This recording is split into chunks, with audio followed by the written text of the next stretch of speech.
Good morning, students. Welcome to the online classes of RP School. This is lecture number 3. Last 2 lectures में हमने India की location देख ली थी world map पे, size के बारे में स्टडी कर लिया था. अब हम देखते हैं इसके जो अदर कंट्रीज़ हैं वर्ल्ड की हमारी, उनसे और हमारी बाउंड्री कितनी टच करती है, कितना वर्ल्ड के मैप पे कितना हमारा क्या क्या सिचुएशन है वो आज देखते हैं. तो चलिए शुरू करते हैं. लास्ट लेक्चर में हमने इंडिया एंड द वर्ल्ड यहाँ से इससे पहले पढ़ लिया था. अब हम आज यहाँ से स्टार्ट करेंगे. The Indian land mass has a central location between East and the West Asia. इसका मतलब जो इंडिया का जो लैंड मास है वो कहाँ पे है? Central location between east Asia और वेस्ट एशिया. एशिया कॉन्टिनेंट में आता है अपना इंडिया, ये सभी को पता होगा. उस एशिया कॉन्टिनेंट में भी आपके इसमें ये वाला जो एरिया है पूरा, ये पूरा एशिया कहलाता है. इसमें ये वाला ईस्ट एशिया हो गया, इधर ईस्ट साइड है, और ये वाला वेस्ट एशिया हो गया, और बीच वाला क्या हो गया अपना सेंट्रल. तो सेंट्रल एशिया में आता है सेंट्रल, और उसमें भी अगर देखा जाए तो एशिया के साउथ में आता है बिल्कुल. इसमें सबसे नीचे वाले में, नीचे तो और उसके नीचे तो इंडियन ओशियन रहता है. तो जो लैंड है एशिया का पूरा, उसमें सबसे साउथ में और सेंटर में आता है इंडिया. ठीक है, तो ये चीज़ ध्यान रखनी है. एक बार इसको दोबारा देख लेते हैं. ये आपका पूरा एशिया है, सॉरी रसिया भी इसमें आता है. ये एशिया है आपका पूरा. इसमें से इधर वाली चीज़ें ईस्ट एशिया में जाती हैं, इधर वाली वेस्ट एशिया में, और बीच वाली सेंट्रल लोकेशन में. तो इंडिया कहाँ पे है? बिल्कुल सेंटर में है एशिया के.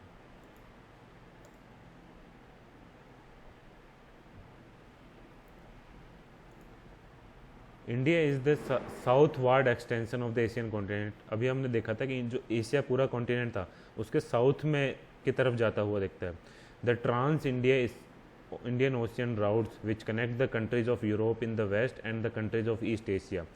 Trans India ocean routes, trans का मतलब है जो कनेक्टिविटी दिखाता है, ऐसा राउट जो कनेक्टिविटी जोड़ता है. अभी देखते हैं कि ये कैसे कनेक्ट करता है यूरोप को इन द वेस्ट, और ईस्ट एशिया को कैसे कनेक्ट करता है.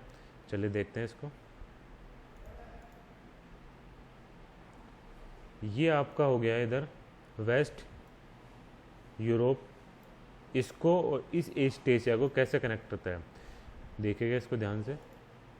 यूरोप के यहाँ से एक कैनाल जा रही है, ये रास्ता जा रहा है इंडियन ओशियन को, और इसके थ्रू ये यहाँ से कनेक्ट करता है. तो ये तो हो गया आपका समुद्र के रास्ते से. ठीक है, और अगर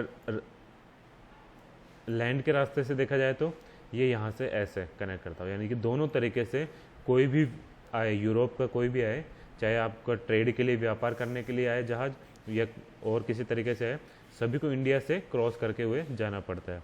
तो एक तरह से जो इंडियन ओशियन है ये बीच में पड़ता है इसके यूरोप के और ईस्ट एशिया के. और यहाँ पे व्यापार होता है बहुत ज़्यादा, जैसे कि चाइना है यहाँ पे, ये ऊपर कंट्री, यहाँ से व्यापार होता है इसके, व्यापार मतलब ट्रेड. तो इन सारी कंट्रीज़ के साथ जो सी के रास्ते से जो ट्रेड होता है वो इंडियन ओशियन के थ्रू होता है. इसलिए ये जो राउट है, ये जो रास्ता है, ये बहुत इंपॉर्टेंट है ट्रेड के पर्पज़ से.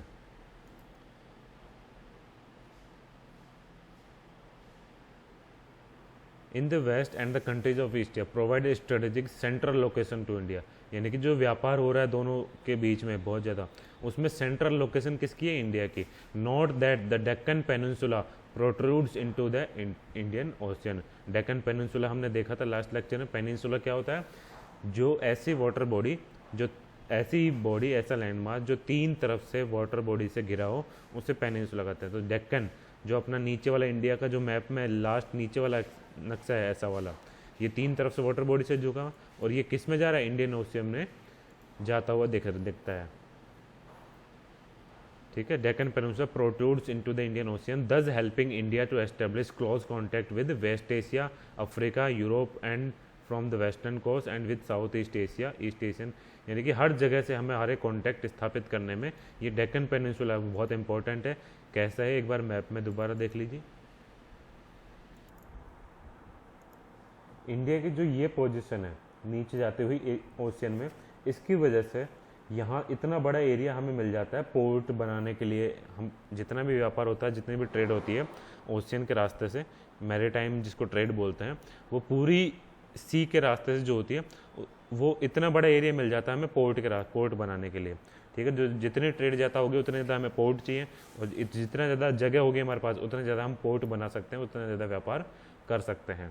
तो ये इतना एरिया हमारा समुद्र में जा रहा है, इस वजह से हम क्या है इतने जगहों से, यानी कि इधर वेस्ट एशिया पूरा, जो हमारा जितना भी तेल आता है, ऑयल आता है, वो सारा इन वेस्ट एशियन कंट्रीज से आता है, और अफ्रीका से जितना ट्रेड करते हैं हम, वो सारा हम आसानी से कर सकते हैं। इधर ईस्ट एशिया से जितना ट्रेड करना हो, साउथ ईस्ट एशिया, ये तो ईस्ट एशिया हो गया, और ये साउथ ईस्ट एशिया हो गया, ये सारा एशिया में आता है आपका।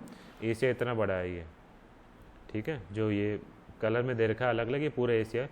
तो इसमें पूरा ट्रेड, और फिर एक यूरोप से कैसे कनेक्टेड है हम, इस सी के रास्ते से, यहाँ से यूरोप से भी कनेक्टेड है। ठीक है, तो यहाँ से इजीली पड़ता है हमारे लिए सबके साथ ट्रेड करना या व्यापार करना, ये सारी चीज़ें आसानी, और इनसे साथ कांटेक्ट बना के रखना हर किसी के साथ आसान पड़ता है इस रास्ते से हमें।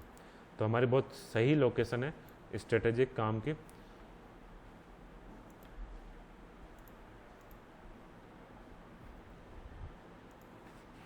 No other country has a long coastline on Indian Ocean as India has, and indeed it is India's eminent position in the Indian Ocean which justify the naming of ocean after it. No other country, कोई भी country Indian ocean में इतनी बड़ी नहीं है जिसकी long इतनी बड़ी कोस्ट लाइन हो। कोस्ट लाइन मतलब समुद्र में जो रास्ता जाता है, जो बाउंड्री होती है उसको कोस्ट लाइन बोलते हैं।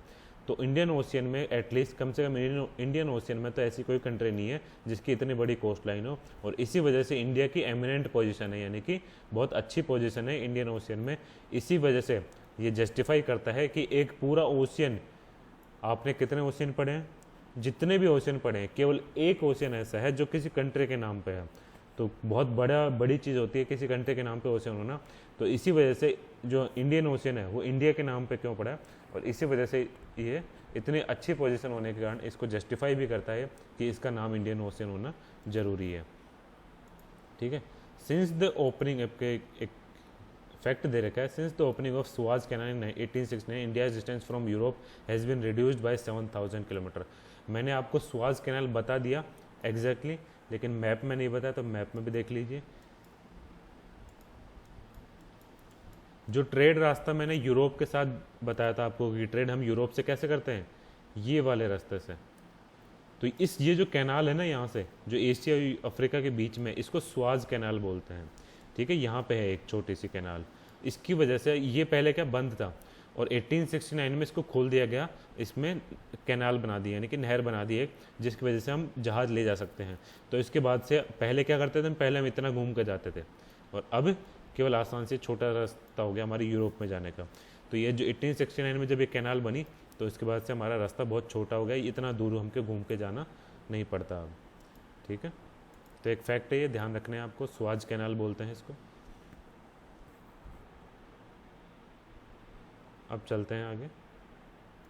India's contact with the world have contributed through ages, but her relationships through the land routes are much older than her maritime contacts.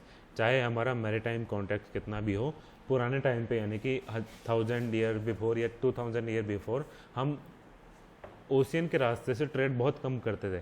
ज़्यादा ट्रेड किसके रास्ते से करते थे, मतलब जो आना जाना होता था दूसरे कंट्रीज़ में, वो लैंड के रास्ते से करते थे। जो लैंड राउट्स है वो बहुत पुराने हैं, बजाय कि मैरीटाइम कॉन्टैक्ट। मैरीटाइम कॉन्टैक्ट किसको बोलते हैं, ओशियन के जो रास्ते होते हैं उनको मैरीटाइम भी बोला जाता है। ठीक है बच्चों, आपको ये ध्यान रखना है। The various passes across the mountain in the north have provided passages to the ancient travellers. Passes क्या होते हैं, आपने सुने होंगे माउंटेन्स में कि ये वाला पास है, ये वाला पास है। तो ये बहुत सारे पास होते हैं ना, पास होते हैं जैसे माउंटेन है, ये ऐसे माउंटेन है।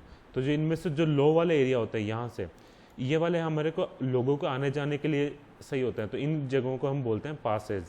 जो लो वाले एरिया होते हैं, जो माउंटेन ऐसा होता है, उसमें से जो सबसे लो एरिया होता है उसको हम पास बोलते हैं जनरली।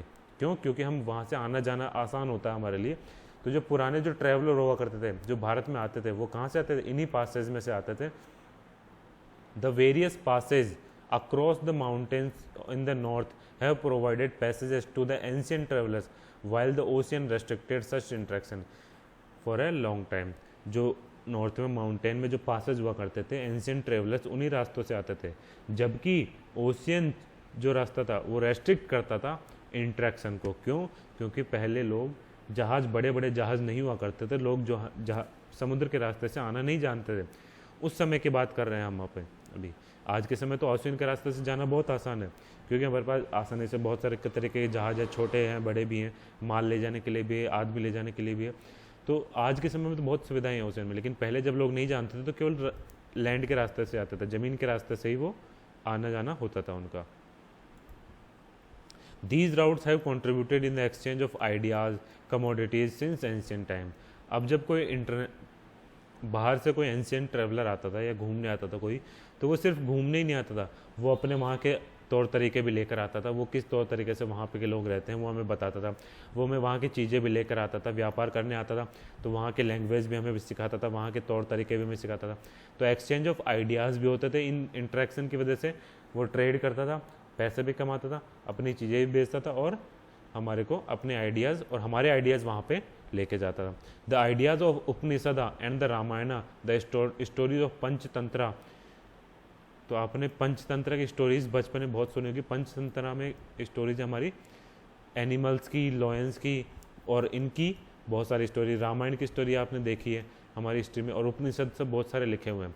तो ये जो आइडियाज़ है ये हमारे को बहुत सारे इंडियन न्यूमरल्स, डेसिमल सिस्टम दस could reach many parts of the world. तो जो आइडियाज़ हमारे ओरिजिनल थे वो भी हमने बाहर पहुंचाए। कौन कौन से? उपनिषद के, रामायण के, पंचतंत्रा के, इंडियन न्यूमरल्स, नंबर सिस्टम जो इंडिया का था, जो रोमन नंबर हम यूज़ करते थे 1 सेकंड या, और ये तो हमने बाहर से यूज़ किया है। जो रोमन थे, हमारे जो नंबर थे पुराने वो हमने बाहर भेजे। डेसिमल सिस्टम पुराने हमारे इंडिया के से डेवलप हुआ है।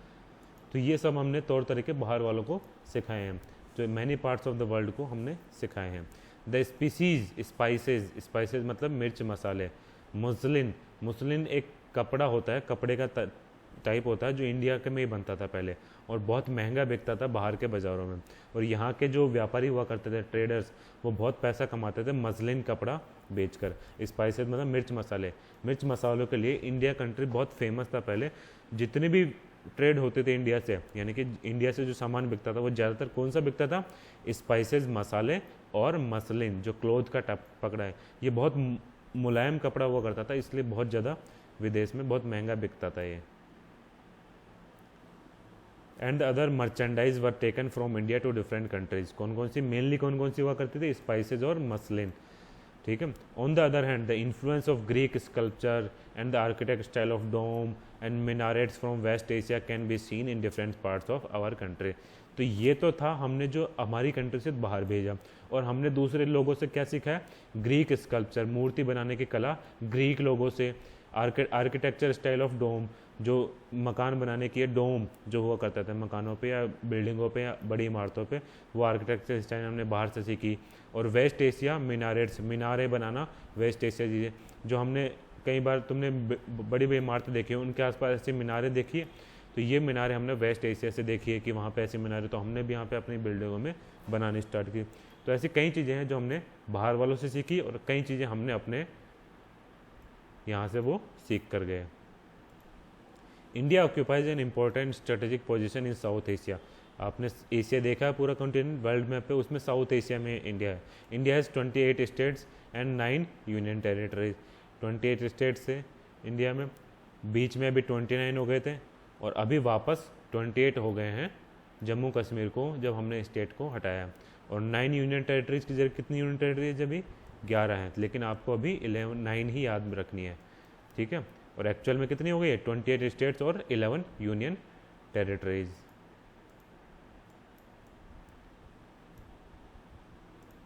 India shares it's land boundaries with Pakistan, Afghanistan in the north west, China, Tibet, Nepal, Bhutan in the north, Myanmar, Bangladesh in the east. तो कितने कंट्रीज के साथ हम बाउंड्री शेयर करते हैं? पाकिस्तान, बांग्लादेश 1 2 3 4 5 6 7 कंट्रीज के साथ हम एक्चुअल में बॉर्डर शेयर करते हैं। यानी कि हमारे नेबरिंग कंट्रीज कितनी हुई इंडिया की अगर पूछे जाएँ तो वो हो गई 7। लेकिन ये 7 ऐसी कंट्रीज है जिनके साथ हम बॉर्डर शेयर करते हैं। एक ऐसी कंट्री और है श्रीलंका, जिसके साथ हम बॉर्डर तो शेयर नहीं करते, लेकिन वो हमारी नेबरिंग कंट्री मानी जाती है। तो अगर तुमसे नेबरिंग कंट्रीज पूछे जाएँ एक्चुअल में, तो तुम्हें 8 लिखनी है, और ऐसी पूछी जाए कि ऐसी नेबरिंग कंट्रीज जिनके साथ हम बाउंड्री भी शेयर करते हैं, तो ऐसी केवल 7 हैं। क्यों? क्योंकि एक श्रीलंका है जिसके साथ हम बाउंड्री शेयर नहीं करते, लेकिन वो हमारी नेबरिंग कंट्रीज है। देखिए अब इसमें, इस मैप में देखिए, श्रीलंका है, तो इसके साथ हम बाउंड्री तो शेयर नहीं करते, लेकिन हम इसके नेबर है तो है। इसके साथ साथ देखें, म्यांमार के साथ हम बाउंड्री शेयर कर रहे हैं, बांग्लादेश के साथ बाउंड्री शेयर कर रहे हैं, यहाँ एक भूटान है, इसके साथ बाउंड्री शेयर कर रहे हैं, नेपाल के साथ, चाइना के साथ, पाकिस्तान के साथ, अफगानिस्तान के साथ बहुत छोटी सी बाउंड्री शेयर करते हैं। तो कितना हुआ? 1 2 3 4 5 6 7 और 8। तो 8 कंट्रीज ऐसी है जिसके जो हमारे नेबरिंग कंट्रीज है, लेकिन उन नेबरिंग कंट्रीज में कितनों के साथ हम बाउंड्री शेयर कर रहे हैं? केवल 7 के साथ, 7 के साथ। ठीक है,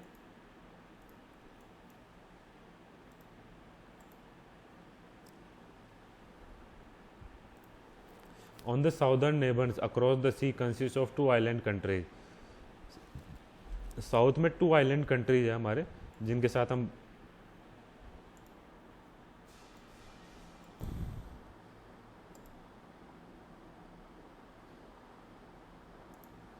श्रीलंका एंड मालदीव्स। श्रीलंका और मालदीव है हमारे इंडियन ओशियन में नीचे साउथ में, जो हमारे पड़ोस में है। तो 2 आइलैंड कंट्रीज है। Sri Lanka is separated from India by a narrow channel of sea formed by Palk strait on gulf of Mannar. जो एरिया हमारे और श्रीलंका के बीच में है, उस एरिया को या उस नैरो चैनल को हम बोलते हैं पाक स्टेट और गल्फ ऑफ मन्नार। ये 2 चैनल है जो आसपास, जैसे ये इंडिया है पूरा और ये श्रीलंका है, तो इसके एक तरफ तो गल्फ ऑफ पाक स्टेट है और एक तरफ गल्फ ऑफ मन्नार है। तो ये 2 स्टेट है जो हमारे को इसको सेपरेट करते हैं श्रीलंका से। ठीक है, एक तरफ पाक स्टेट है और एक तरफ Gulf of Mannar. While Maldive island are situated to the south of Lakshadweep island. Maldive भी है, जैसे यहाँ पे लक्षद्वीप आइलैंड थे, हमने देखे थे, ये हमारे थे, इंडिया के हिस्से हैं, और इधर अंडमान निकोबार। इसी के नीचे एक मालदीव है, छोटा सा कंट्री है यहाँ पे। तो ये मालदीव कंट्री यहाँ पे है, जो इंडियन ओशियन में है, लेकिन थोड़ा सा नीचे। ठीक है, India has a strong geographical and historical links with her neighbours. हमारे जो इंडिया के हैं वो सारे ही स्ट्रॉन्ग रिलेशनशिप है सारे नेबर्स के साथ। Look at the physical map of Asia in your Atlas and note how India stands apart from rest of Asia. ठीक है, तो ये तुम्हारे चैप्टर यहाँ होता है। आगे क्वेश्चन आंसर है। क्वेश्चन आंसर अब हम नेक्स्ट चैप्टर नेक्स्ट क्लास में देखेंगे। आप लोग जिसके पास बुक है वो बुक में से क्वेश्चन आंसर अपने आप ढूंढ के करें। नेक्स्ट लेक्चर में मैं सबको बताऊंगा। जिसके पास बुक नहीं है वो इसमें से अभी क्वेश्चन देख लें, वीडियो पॉज करके, और लिख लें। ठीक है, इसमें से इस चैप्टर में से आपके कुछ एक फैक्ट्स हैं बीच बीच में जो मैंने नहीं बताए, वो अभी देख लेते हैं सारे फैक्ट्स।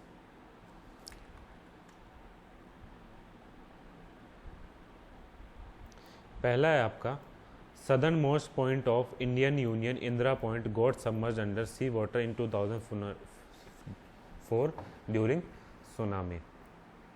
तो ये क्या है? जो सदर्न मोस्ट पॉइंट है, मतलब सबसे साउथ का पॉइंट। आपको डायरेक्शंस सभी को पता है, डायरेक्शंस कौन कौन सी होती है?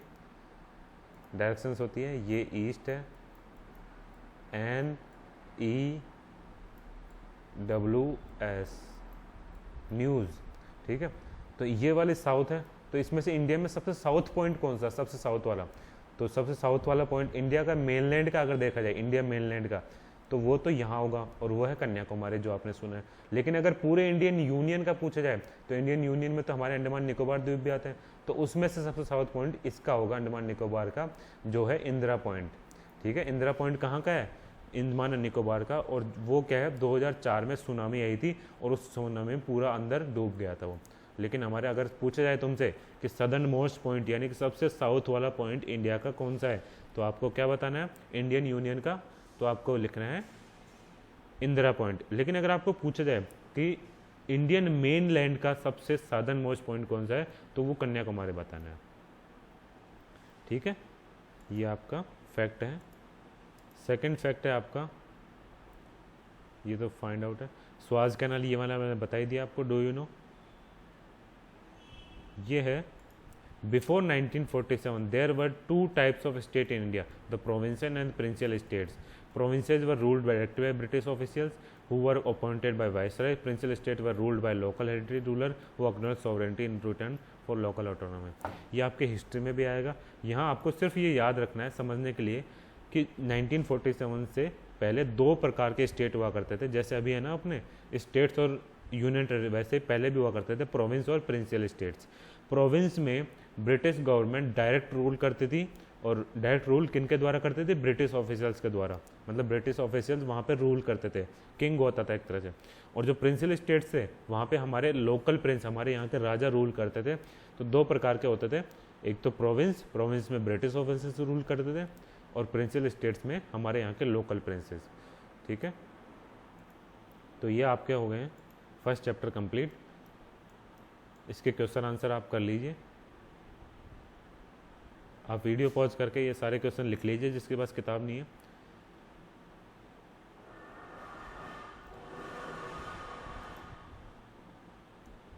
तो ये आपका चैप्टर 1 कंप्लीट हो चुका है। नेक्स्ट लेक्चर में आप इसके क्वेश्चन आंसर करेंगे। Thank you.